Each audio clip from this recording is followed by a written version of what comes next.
Pendant les périodes de confinement, de nombreux musées en ont profité pour faire le récolement. Le récolement ou travail d'inventaire est un travail qui consiste à passer en revue chacune des œuvres du musée, à les observer, les mesurer, parfois même les peser, et de récolter toutes ces informations, c'est ce que l'on appelle le constat d'état. À la Fondation Bord, nous avons aussi essayé d'effectuer ce travail pendant les périodes de fermeture avec les œuvres exposées.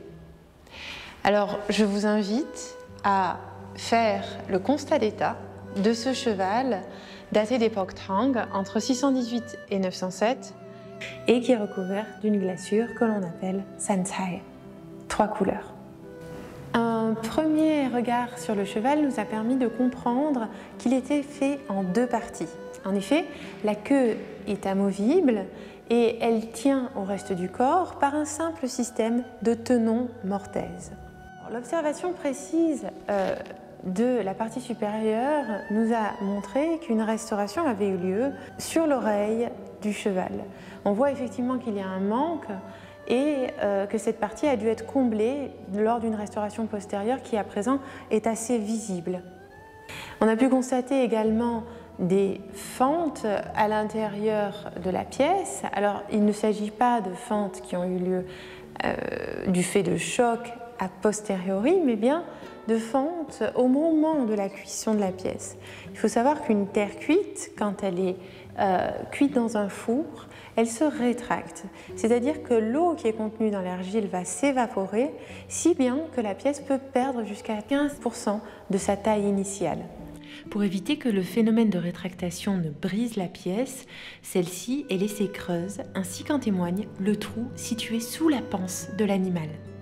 Si l'on regarde le socle sur lequel repose l'animal, vous avez également des éléments qui permettent d'identifier la pièce, à savoir des coulures qui ont eu lieu au moment où a été appliquée la glaçure. Ce cheval, comme le dignitaire qui se trouve derrière moi, appartiennent tous les deux à une catégorie d'objets que l'on appelle en chinois les minqi. Minqi, cela désigne un certain nombre d'objets qui avaient pour fonction d'accompagner le défunt dans la tombe et qui reproduisaient en quelque sorte le monde des vivants à l'intérieur de la tombe. À l'époque des Tang, le cheval est particulièrement important.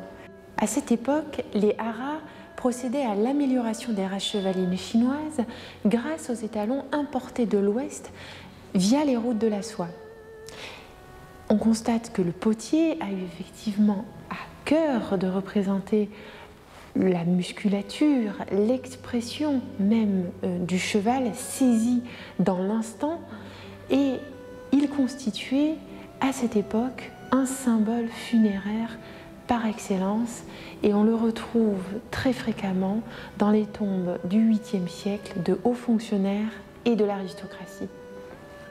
Sachez enfin que ce cheval que l'on vient de voir sous toutes les coutures est dans la première salle des collections permanentes de la Fondation Bord. Il vous attend maintenant que nos portes sont ouvertes.